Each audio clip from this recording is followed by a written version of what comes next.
I got Kilo Charlie 8 Hotel. What was the rest?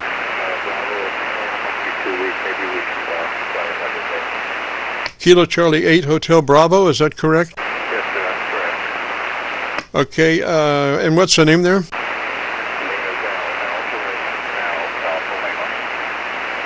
Roger, Al. Okay, I'm copying on my local antenna there. I'm actually on my dipole antenna. I'm only copying you at about 1 dB above my noise level, so it's a very light signal. I'd like to look around and see if I can find a better path for us. So if you would, why don't you give me about 10 seconds and tell me about your antenna system, and I'll look around and see if I can find a better path. Roger? Roger. This is Kilo Charlie 8 Hotel Bravo. I'm in North. Kilo Charlie 8 Hotel Bravo, 40-meter dipole. It's they're close to the ground, 12 foot on one end, 15 foot on the other, and that's the best I can do at this time. So I think that's about 10 seconds, and I hope you can find a better copy. This is KC8HB. Roger, Al. Well, I went to my zero pointed 10-foot vertical magnetic loop, and you were like about 12 over, so that's great. And on my local antenna, I'm full frequency, 100 to 2900 capability. The SDRs kind of roll off on the bottom side, so they're nice, but you have to make allowances for that low-end roll-off. So I do have a good copy on you, and if you're interested in our setup procedure, what I would like to know is where you are and what radio are you running, Al? Well, that's the problem. I'm running a Yaesu FT-450. It's an older radio. I've had it about 14 or 15 years. And on the mic gain, it has 3 presets. And on the equalization, it has 10 presets. So there's not a lot I can do. I'm running flat on the equalization. I'm running on the max gain for the mic. And with the mic gain, when you go either medium or high gain, with the mic, when you go either with the amount of processor, it comes on automatically with the medium gain or high gain choice. And I guess my biggest question is, how does it sound? I'm using a Heil Pro Light, I think it's called, headset, and just curious how it sounds, and I would like to be able to hear myself.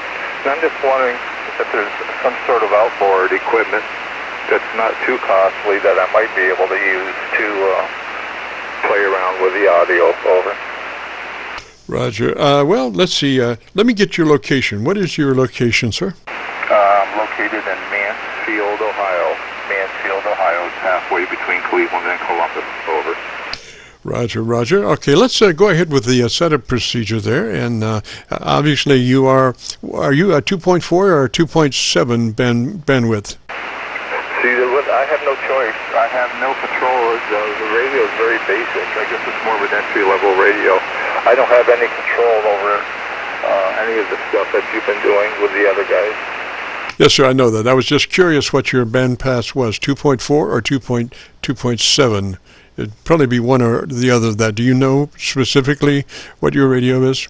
No, I've looked at the specifications, and I do not give that specification on the manual. Alrighty, well, it is what it is, and there's no way to change that, so let's just deal with what we have. You have a compressor, Roger? Yes, but I have no control over it. I have 3 mic gain controls. I have low, medium, and high. In the low position, there's no processor, and in the medium and high, the processor comes on, but there's no control over the amount, or nor can I turn off the processor with the medium or high mic gain. Roger. Now you have okay, so do you have a volume control for your mic level? Negative, just low, medium, and high gain. All right, and you're in low now? I'm in the high position now. Oh, really? And do you have an ALC meter? Roger. All right, what's your ALC meter doing with your mic in high?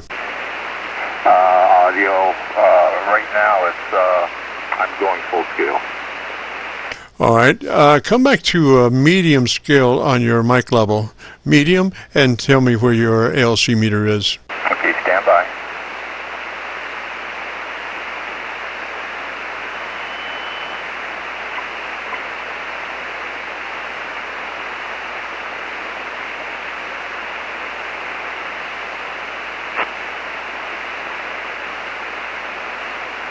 Okay, now I'm in the medium.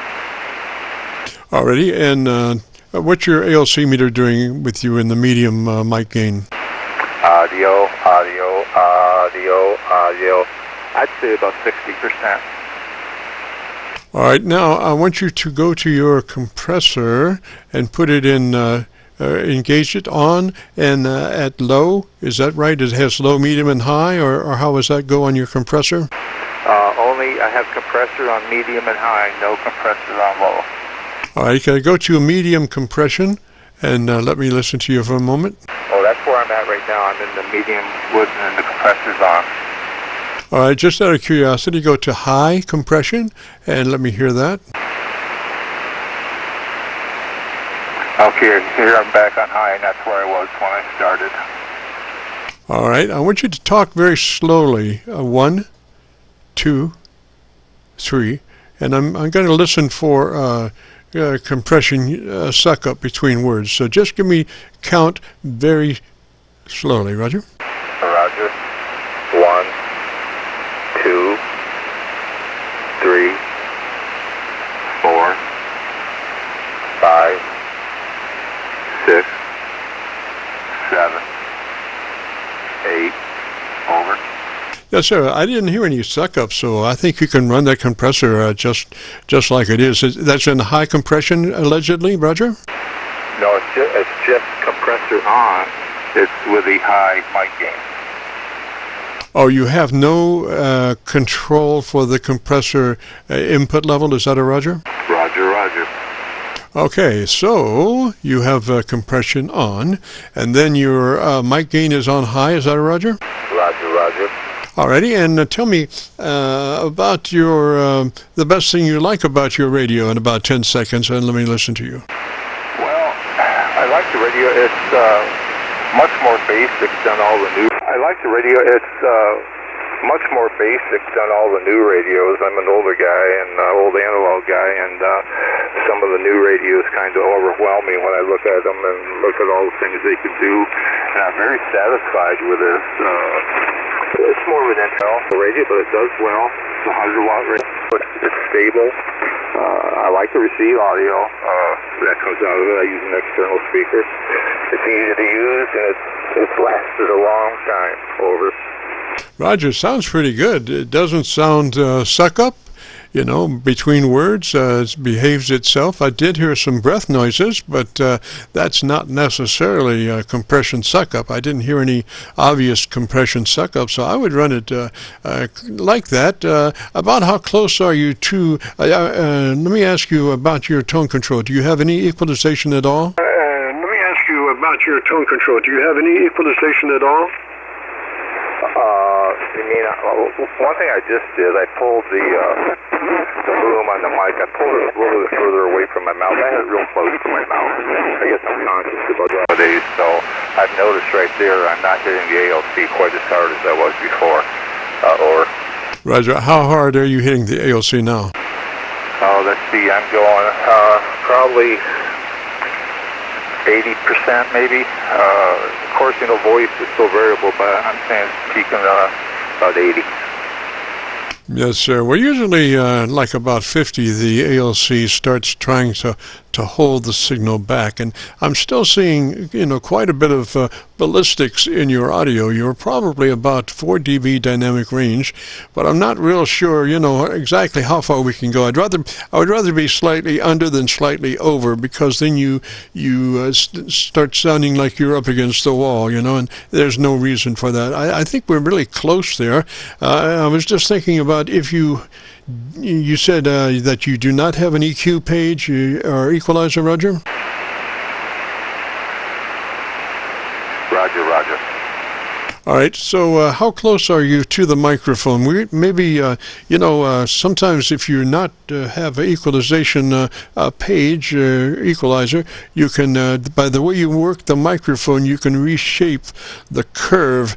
And how close are you working that mic right at the moment? I've moved it, let's see, I'm probably about, when I first started, I had it really close to my mouth. I'm probably I've pulled it back about an inch and a quarter probably.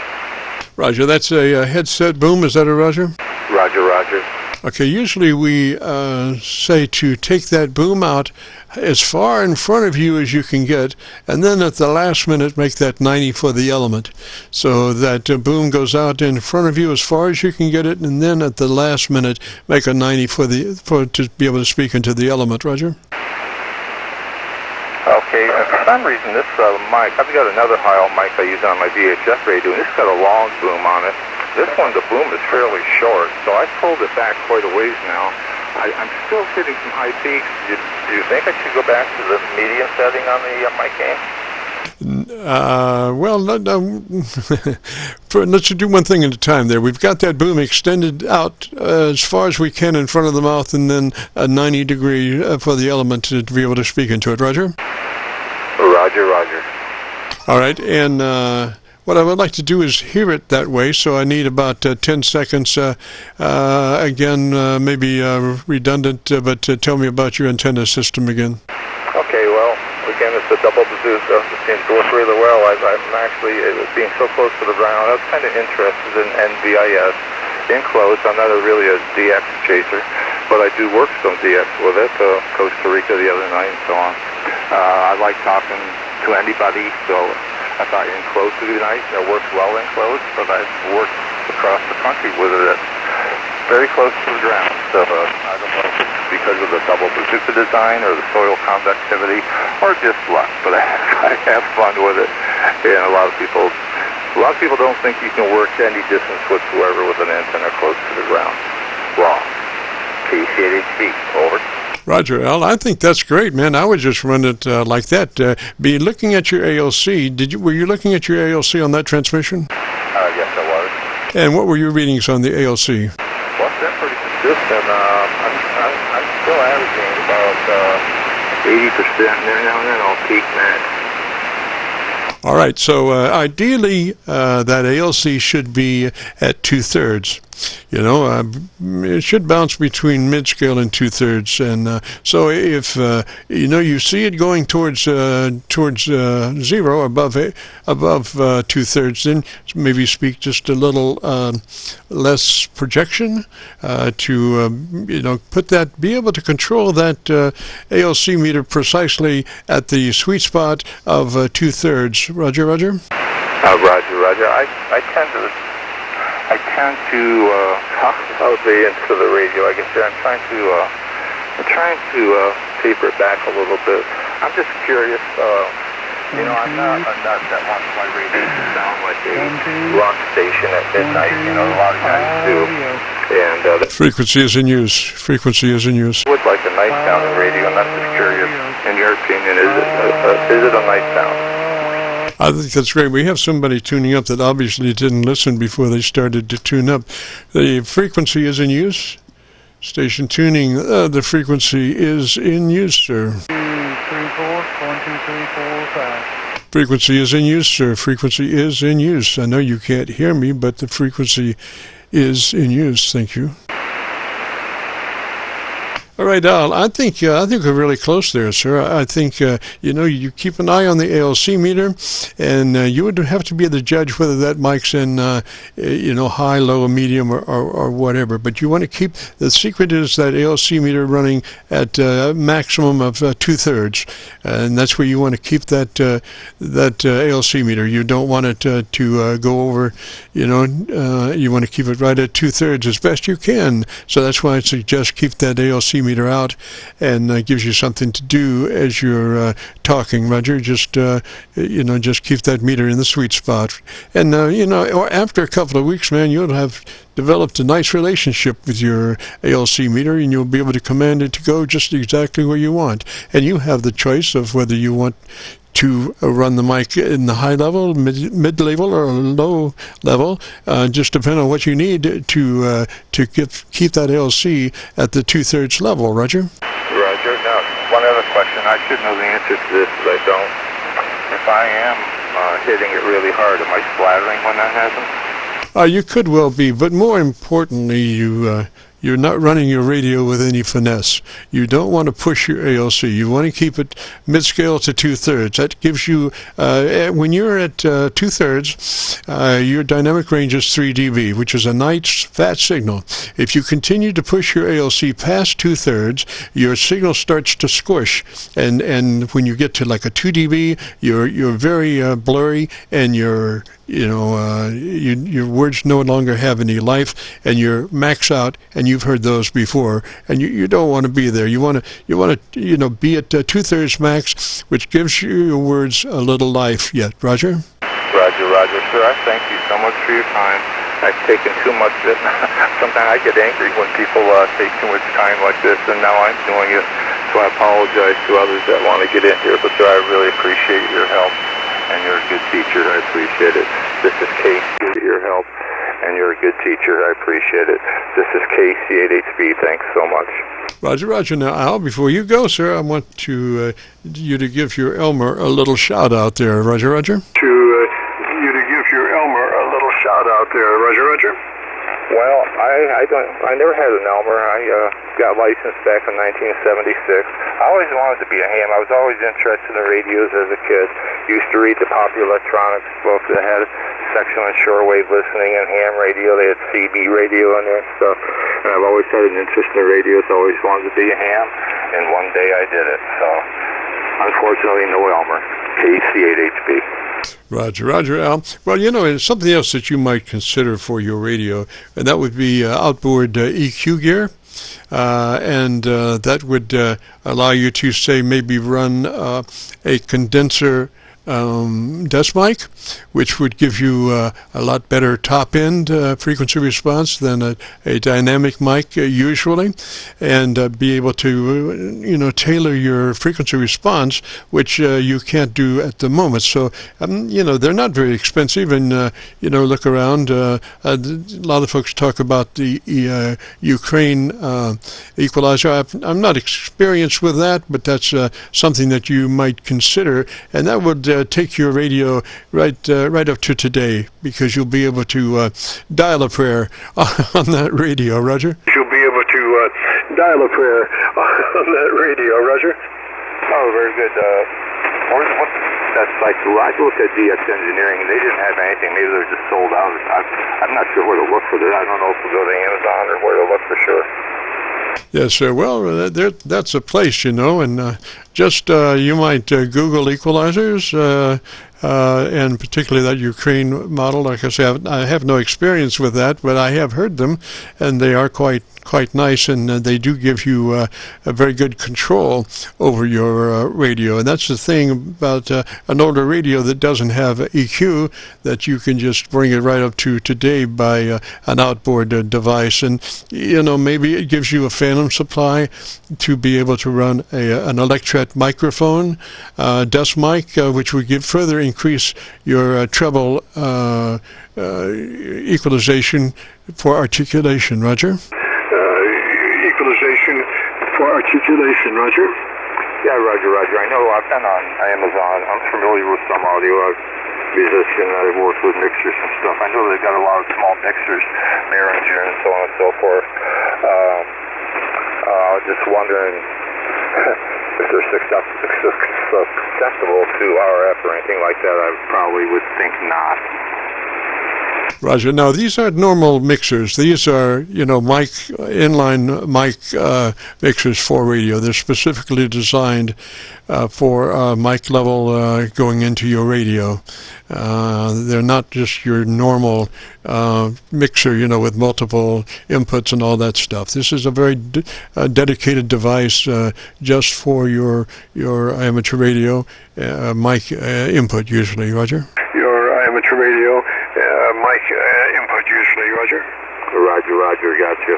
Well, I appreciate it. I've not heard of Ukraine, but of course I've not gone down this road before, so this is something new for me, and I appreciate it. Again, thanks a lot, and I appreciate your help. 73 KC8HB. Roger, Roger, Al, 73, sir. You have a great afternoon, beautiful weekend. If you want to hear your audio, if you go to YouTube, do a call letter search, KC9VKV, followed by the word logbook. It'll take you to this recording, and it'll be cut number 1 in a series of 2,400 Qso-Vlog air check recordings, and I'll have it uploaded by noon tomorrow. So, 73, Al, and Happy New Year. Catch you later. If you get a chance, join us next Friday. This is the Friday afternoon Qso-Vlog Net. If you have a radio you want to check out, give me a shout.